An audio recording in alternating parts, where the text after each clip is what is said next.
एक बार पुनः आप सभी का मेरे यूट्यूब चैनल मैथ्स दर्पण में आपका स्वागत है। तो हमने देखो कल अभाज्य संख्या की जो 1 से 100 तक कितनी अभाज्य संख्या ये देख लिया था, कितनी थी अपनी 25।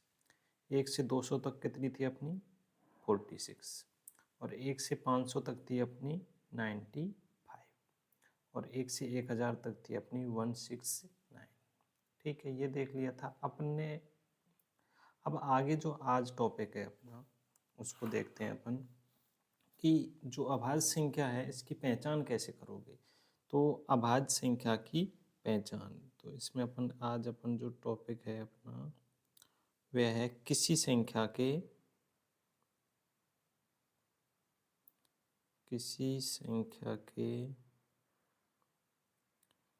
अभाज्य होने की जांच। अभाज्य होने की जांच कैसे करें।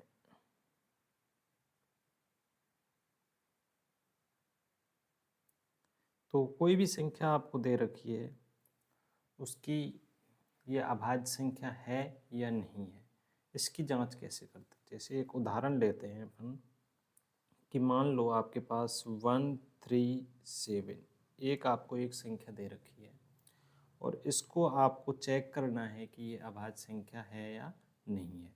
तो इसके लिए जो अपना स्टेप फर्स्ट है आपका, उसको देखो क्या करना है अपन को। स्टेप फर्स्ट में देखो क्या करना है कि 137 के आसपास ऐसी कौन सी संख्या है जिसका वर्गमूल निकालो। सबसे पहले देखो 137 के आसपास देखो, एक तो 12 आ रहा है, 12 का जो वर्ग होता है वह अपना कितना होता है 144, जो कि किसके नज़दीक है अपने 137 के नज़दीक है। ठीक है, तो और एक है आपका 11, 11 का स्क्वायर करो कितना आता है अपना 121। तो इससे नज़दीक कौन सा हुआ आपका 12 और 11। तो अपन क्या करेंगे कि सबसे छोटी इसमें क्या है कि वर्गमूल को उससे छोटे, यानी कि जो वर्गमूल है आपका 144 है यानी 12, 12 से छोटे आप देखो, उससे छोटी जो संख्याएं हैं उनका अपन क्या लिखेंगे। स्टेप फर्स्ट तो आपने क्या किया कि नज़दीक, किसके नज़दीक, संख्या के नज़दीक, संख्या के नज़दीक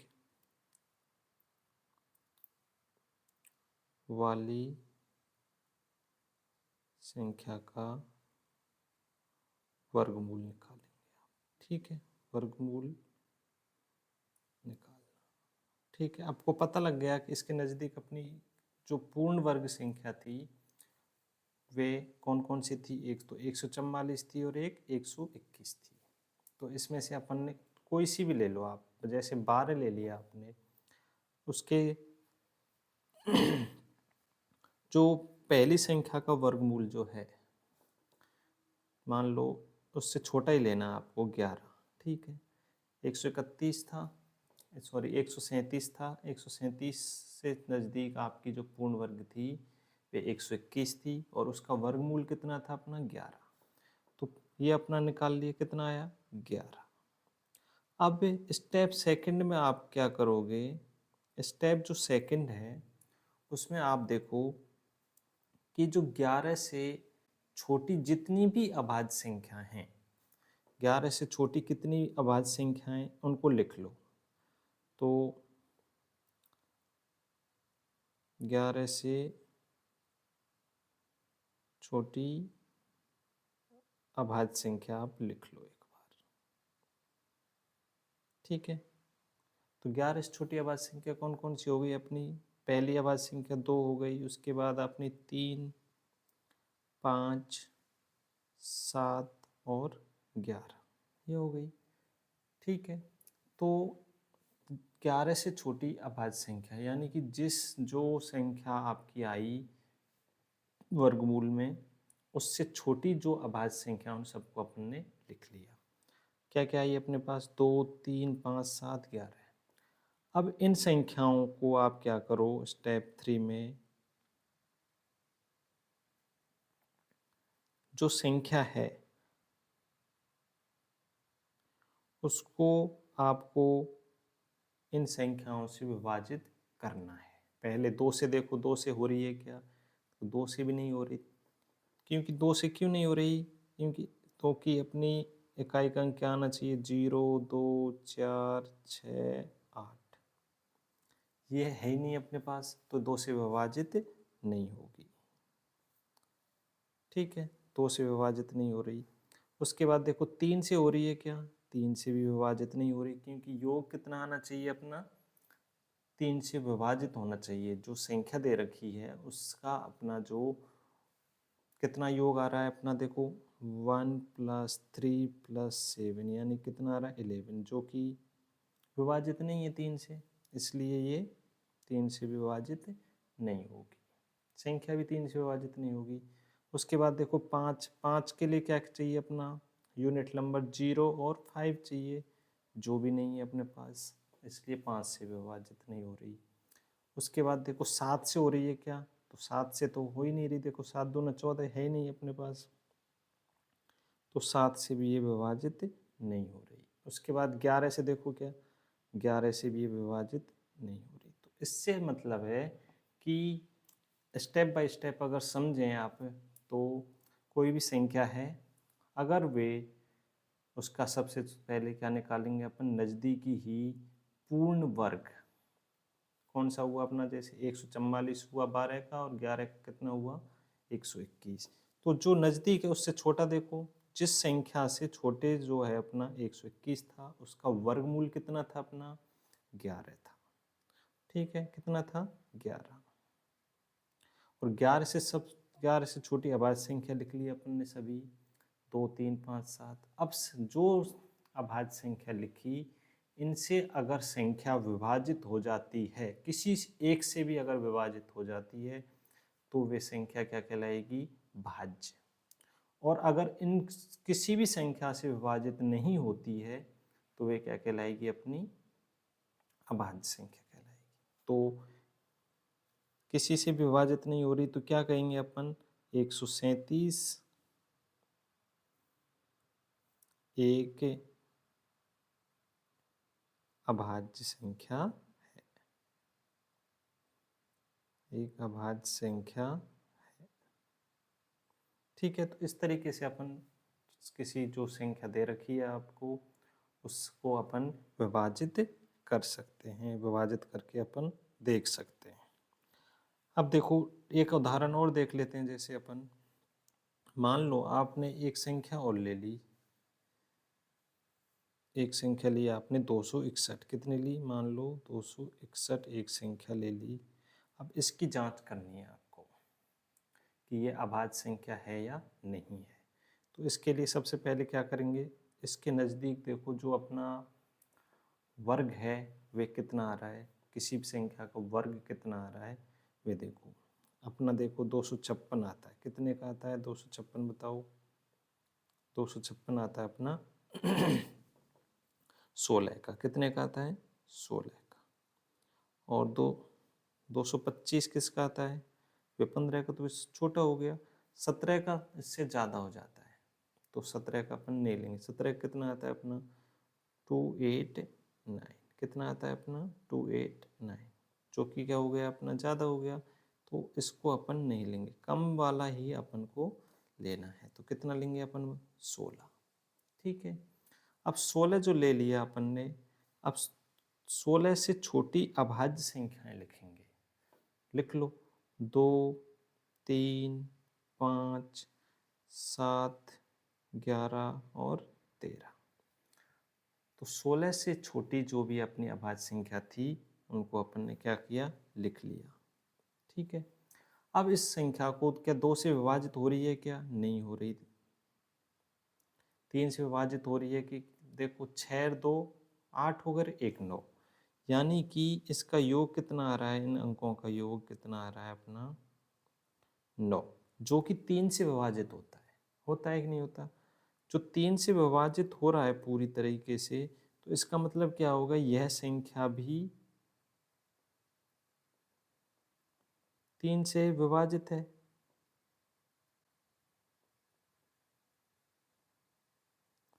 अगर ये 3 से विभाजित होगी तो अपन क्या कहेंगे, सीधा ही लिख देंगे कि यह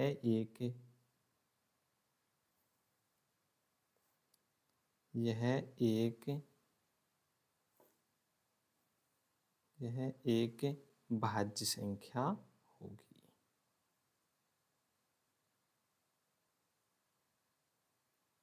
ठीक है, आया समझ में? आप ऐसे कोई सी भी संख्या ले लो आप, तो उसके नज़दीक अपना वे देखना पड़ेगा कि यह अभाज्य है या भाज्य है, जो अपन इस तरीके से अपन जांच कर लेते हैं। ठीक है, अब नेक्स्ट देखो अपन, नेक्स्ट टॉपिक है अपना सह अभाज्य संख्या। कौन सा है अपना नेक्स्ट टॉपिक? अपन पढ़ेंगे सह अभाज्य संख्या। सह अभाज्य संख्या।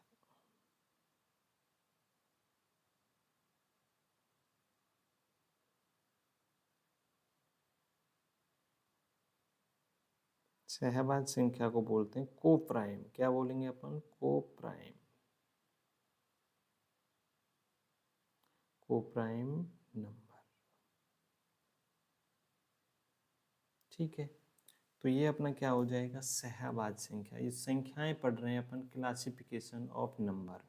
तो जितनी भी प्रकार की अपनी संख्याएं हैं उनको अपन बारीकी से एक एक और उनके उदाहरण सहित अपन देख रहे हैं। अब सहभाज्य संख्या, अभाज्य संख्या तक तो अपन ने देख लिया था, अब सहभाज्य संख्या क्या आ गई? देखो, सहभाज्य का मतलब है साथ साथ अभाज्य संख्या। तो आपको पता लग गया कि वे किसी दूसरे के सापेक्ष क्या होगी? अभाज्य संख्या होगी। खुद है या नहीं है वे अलग बात है, दूसरे के सापेक्ष आपकी वह संख्या अभाज्य है या नहीं है, ये सहभाज्य कहलाएगा। को प्राइम, जैसे मान लो कोई भी संख्या अगर लेते हैं, आप मान लो 2 और 3 ले लिया। ठीक है, अब आप ये नहीं कहना कि 2 भी अभाज्य है और 3 भी अभाज्य इसलिए ये सहभाज्य नहीं। इनमें एक कॉन्सेप्ट लगता है, देखो क्या है कि ऐसी संख्याएं जो, देखो ऐसी संख्याएं, ऐसी दो संख्याएं जिनका HCF हाईएस्ट कॉमन फैक्टर, जिसे अपन महत्तम समावर्त भी बोलते हैं, HCF कितना आना चाहिए? HCF 1 आता है,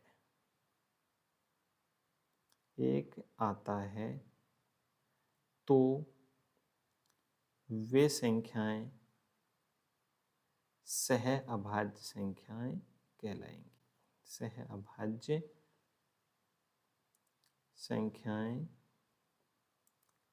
कहलाती हैं। ठीक है, तो सहभाज्य का मतलब है ऐसी कोई भी दो संख्याएं जिनका अगर महत्तम समावर्त 1 आता है तो वे क्या कहलाएंगे? अपनी सहभाज्य संख्या कहलाएंगे। जैसे और 2 और 3 का लिया, 2 और 3 का क्या आता है अपना महत्तम समावर्त? बताओ 2 का कितना आएगा? 1 आता है, क्योंकि कॉमन जो फैक्टर होता है, अब मैं दूसरी भाषा में कहूँ कि ऐसी दो संख्याएं जिनमें कॉमन फैक्टर कुछ भी नहीं आता, यानी कि कॉमन फैक्टर हमेशा एक ही आता है उनका, तो वे क्या कहलाएंगी? सहभाज्य संख्या कहलाएंगी। तो 2 और 3 क्या हुई? अपनी सहभाज्य संख्या। अब एक उदाहरण लो, जैसे मान लो 16 और 20 दो हैं। ठीक है, ये अपनी संख्याएं होगी 16 और 20। अब इनका अगर हम महत्तम समावर्त देखें, तो महत्तम समावर्त देखने के लिए पहले देखो इनका क्या करना है, फैक्टर कर लेते हैं अपन। कर लो, चलो देखो, तो इनका कितना आया देखो, और 20 का कितना आया देखो, 2 का 10, 5, ये आ गया। अब इनका महत्तम समावर्त कैसे निकालते हैं? महत्तम समावर्त का मतलब है इनके जो अभाज्य गुणनखंड हैं उनमें से कॉमन निकाल लो आप। कॉमन निकालेंगे तो क्या होगा, इसमें से और इसमें से कॉमन क्या आ रहे हैं, 2, एक तो ये 2 वाला आ रहा है, देखो एक तो ये 2 और ये 2 कॉमन है, ये 2 और ये 2 कॉमन है, बाकी और कुछ भी कॉमन नहीं है। तो इनको अपन मल्टीप्लाई करेंगे तो कितना आया 4, तो इनका महत्तम समावर्त कितना हुआ, 4 हुआ। तो इसलिए ये सहअभाज्य संख्या नहीं है। हमें क्या चाहिए कि ऐसी दो संख्याएं जिनका महत्तम समावर्त कितना आना चाहिए, 1 आना चाहिए, तब तो क्या कहलाएगी अपनी सहअभाज्य, अन्यथा सहअभाज्य नहीं होगी। तो ये अपनी सहअभाज्य संख्याएं कहलाती हैं। तो क्या 16 और 20 सहअभाज्य होगी, क्या नहीं होगी, सहअभाज्य नहीं होगी। क्यों नहीं होगी, क्योंकि इनका जो HCF है ना, वे कितना आ रहा है अपना, 4 आ रहा है, इसलिए ये संख्या सहअभाज्य संख्या नहीं होगी। ठीक है, जैसे आप बताओ मुझे, मान लो ये आपको एक उदाहरण दूँ कि अपना 4 और 7 क्या सहअभाज्य होगा, तो चलो चेक करके बताओ एक बार, सहअभाज्य होगा कि नहीं होगा।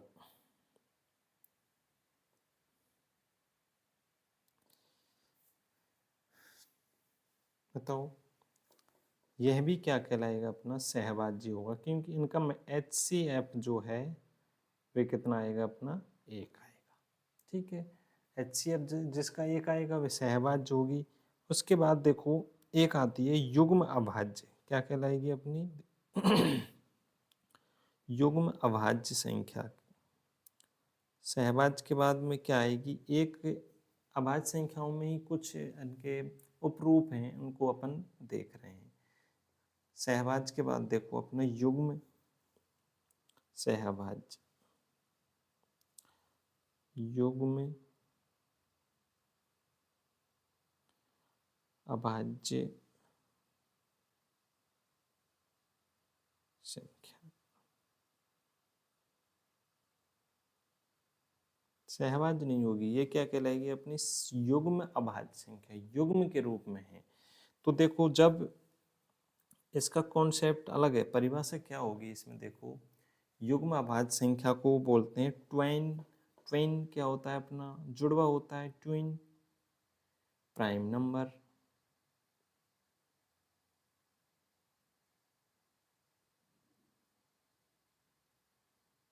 ट्विन प्राइम नंबर हो जाएगा। अब युग्म अभाज्य संख्या में देखो कि इसकी जो परिभाषा होगी, उसको परिभाषा को देखो एक बार लिखते हैं मैं। जब दो लगातार, देखो क्या कह रहा है वे, जब दो लगातार, जब दो लगातार अभाज्य संख्याएं, जब दो लगातार अभाज्य संख्याएं जिनमें या जिनका अंतर, जिनका अंतर दो हो, जब दो लगातार अभाज्य संख्याएं जिनका अंतर 2 हो,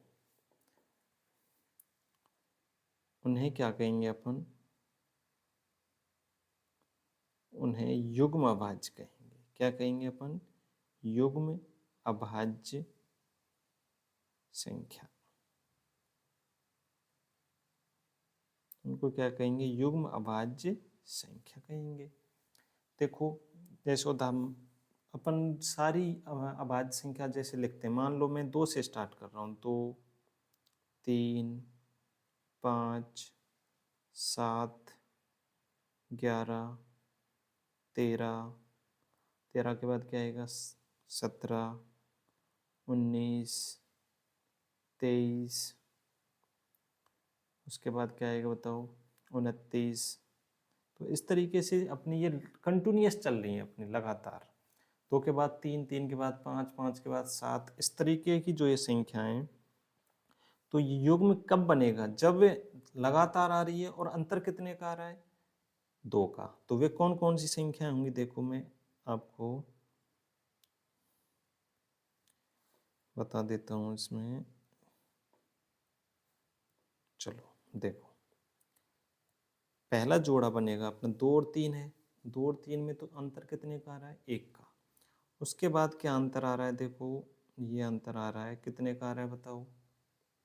3 और 5 का। 3 और 5 में अंतर कितने का? 2 का। तो एक युग्म अभाज्य संख्या तो अपन को कौन सी मिल गई? 3 और 5। तो दूसरी देखो, ये 5 और 7, इनमें भी अंतर क्या 2 का ही है क्या?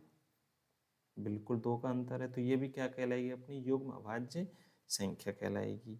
नेक्स्ट देखो अपना 11 और 13,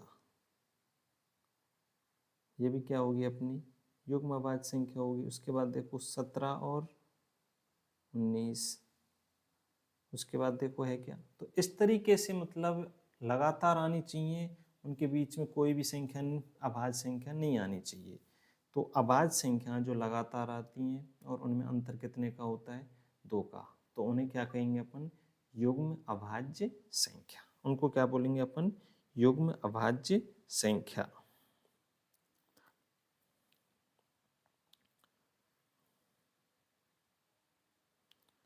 अब देखो, अभाज्य संख्या हो गई। अभाज्य संख्या के अतिरिक्त अपन जो प्राकृतिक संख्या थी उसको 3 भागों में बांटा था अपन ने। एक तो थी अपनी अभाज्य संख्या, दूसरी थी एकांकी। एकांकी मतलब जिसमें केवल एक ही शामिल था और कोई संख्या उसमें शामिल नहीं होती, एकांक बोया एकांकी संख्या उसको बोल रहे थे। उसके बाद देखो अपन पढ़ रहे थे, तीसरा जो पार्ट था उसका वे था अपना भाज्य या संयुक्त संख्या। भाज्य या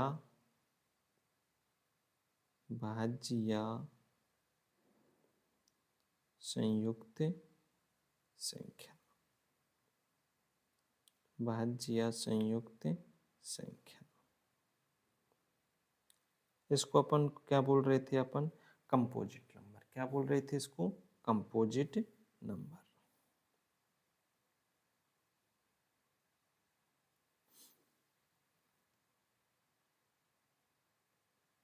कंपोजिट नंबर, ठीक है। तो ये क्या है? अपनी भाज्य या संयुक्त संख्या, जिसको अपन कंपोजिट नंबर बोल रहे थे। इसको क्या कहेंगे?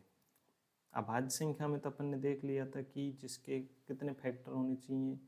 केवल 2 होने चाहिए। एक तो एक और एक वे स्वयं संख्या। इसमें देखो मिनिमम यदि किसी संख्या के, इसकी अगर परिभाषा देखें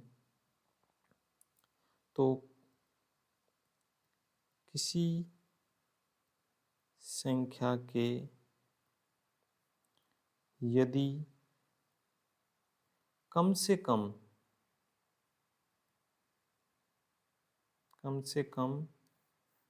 3 फैक्टर हों। कितने फैक्टर हों उसके? कम से कम 3 गुणनखंड हों,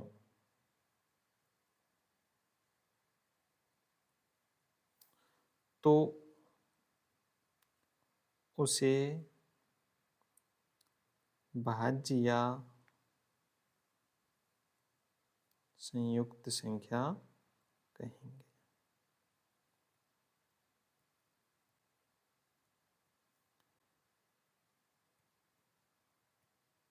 ठीक है, तो भाज्य या संयुक्त संख्या का अपना समझ गए कि किसी संख्या के कोई भी, अब देखो पहली जो संख्या थी 2 थी, 2 में क्या था?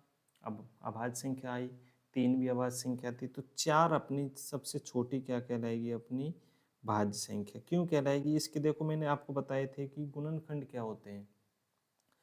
एक का इसमें जाता ही, एक तो सबका होता ही है, उसके बाद 2 का इसमें भाग जा रहा है, क्या जा रहा है, तो ये भी इसका एक क्या होगा? गुणनखंड। और ये 4 का तो खुद का जाएगा ही। तो मिनिमम कितने फैक्टर हो गए? 3। तो ये क्या कहलाएगी? अपनी भाज्य या संयुक्त संख्या कहलाएगी। ठीक है। अब इस सबसे छोटी जो मानेंगे अपन, मान लो 6 का। देखो 6 का भी क्या आता है अपना? 6 की अभाज्य गुणनखंड बताओ। एक, सॉरी अभाज्य नहीं, गुणनखंड। क्या बताना है? गुणनखंड। 6 का देखो 1 आएगा, 2 आएगा, 3 आएगा और 6 आएगा। तो ये क्या होंगे? भाज्य या संयुक्त संख्या। अब सबसे छोटी भाज्य संख्या क्या होगी? अगर कोई पूछ ले, एग्जाम में पूछ लेते हैं आपसे कई बार कि सबसे छोटी अभाज्य संख्या तो अपनी कितनी थी बताओ। तो इसमें पूछ ले आपसे जैसे सबसे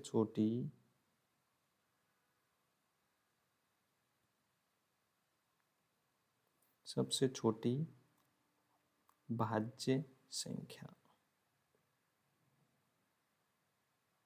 तो क्या होगी बताओ, 4। कितनी आएगी, 4। और सबसे छोटी विषम अभाज्य संख्या, सबसे छोटी विषम अभाज्य संख्या बताओ क्या होगी।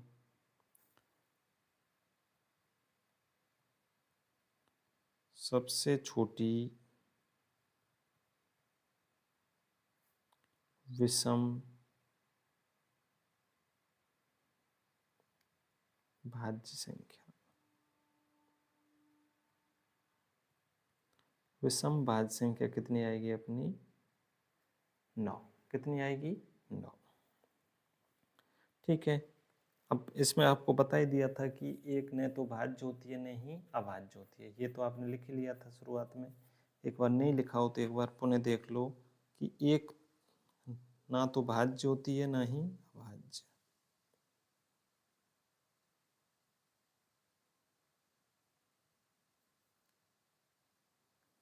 एक ना तो भाज्य होती है और ना ही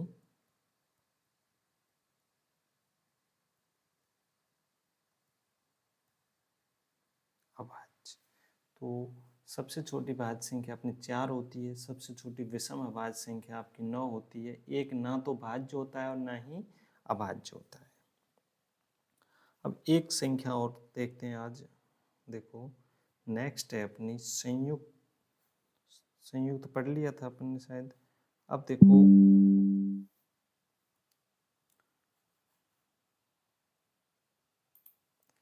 चलो एक अपनी संख्या पढ़ते हैं, संपूर्ण संख्या। क्या पढ़ते हैं, संपूर्ण संख्या। संपूर्ण संख्या होती है परफेक्ट नंबर।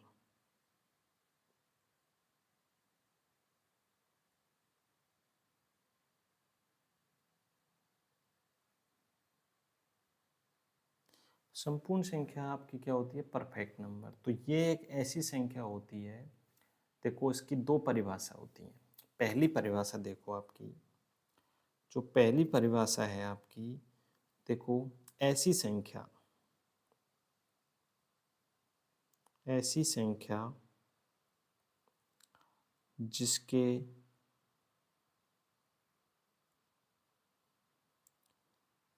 सभी गुणनखंड, जिसके सभी गुणनखंडों का योग, यानी कि जिसके जो गुणनखंड हैं, फैक्टर हैं किसी संख्या के, उन सभी फैक्टरों का क्या कर लो आप, टोटल कर लो, का योग उस संख्या के दुगने के बराबर होता है।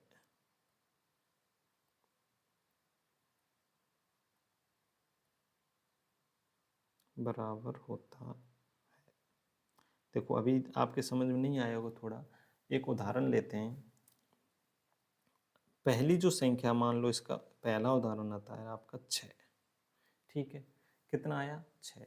इसके सारे जो अपने फैक्टर हैं उनको लिखो आप। फैक्टर होंगे इसके, देखो क्या क्या होंगे इसके फैक्टर। 1 होगा, 2 होगा, 3 होगा और 6 खुद हो गई। ठीक है, कितने आए, 4। इन सब का योग करो आप।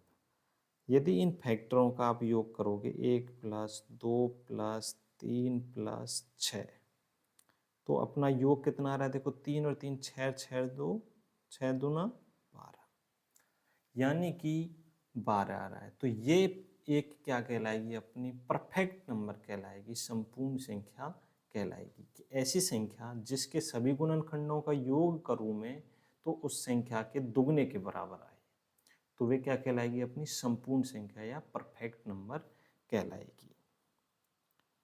ठीक है, तो इस तरीके से ये इसके बाद देखो 6 आएगा। अब आप मुझे बताओगे कि 28 के याद करो, 28 भी एक परफेक्ट नंबर है,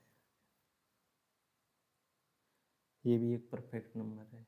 तो इस तरीके से अपन ये परफेक्ट नंबर देखेंगे। समझ में आ गया ना परफेक्ट नंबर। दूसरी जो परिभाषा बता रहा था मैं, यदि उसमें स्वयं को शामिल नहीं किया जाए तो बराबर होगा। जैसे 28 का देखते हैं, 28 को अगर मैं शामिल नहीं करूं फैक्टर में, देखो इसके फैक्टर क्या होंगे, 1 होगा, 2 होगा, 3 होगा क्या, नहीं होगा, 4 होगा, बिल्कुल होगा, 5 नहीं होगा, 6 होगा क्या, 6 भी नहीं आएगा, 7 आएगा इसमें। उसके बाद क्या आएगा, और यदि मैं इसको शामिल नहीं करूं, देखो दूसरी परिभाषा कुछ नहीं है वैसे, देखो इसमें ही आपको देखो, यदि मैं इसको शामिल नहीं करूं तो इनके गुणनखंडों का योग देखो कितना आएगा, 1 + 2 + 4 + 7 + 40। ठीक है, देखो कितना हुआ, 28। यदि संख्या खुद को शामिल नहीं करूं, यदि उस फैक्टर में जो संख्या है उसको शामिल नहीं किया जाए तो बाकी के जो फैक्टर हैं उनका योग खुद संख्या के बराबर आता है। तो ये दो परिभाषा थी, कुछ नहीं, उसमें ही अपन ने क्या किया, यदि खुद को जोड़ते हैं तो दुगने के बराबर होता है, और खुद को नहीं जोड़ते हैं तो खुद संख्या के ही बराबर आता है। तो ये अपनी क्लास हुई। नेक्स्ट क्लास में अपन देखेंगे कि सम विषम देख लेंगे एक बार, और उसके बाद परिमेय अपरिमेय में डिफरेंस देखेंगे। तो धन्यवाद। अगर आपको वीडियो अच्छी लगे तो प्लीज़ लाइक एंड सब्सक्राइब ज़रूर करें, जिससे आपको नोटिफिकेशन मिल सके। Thank you.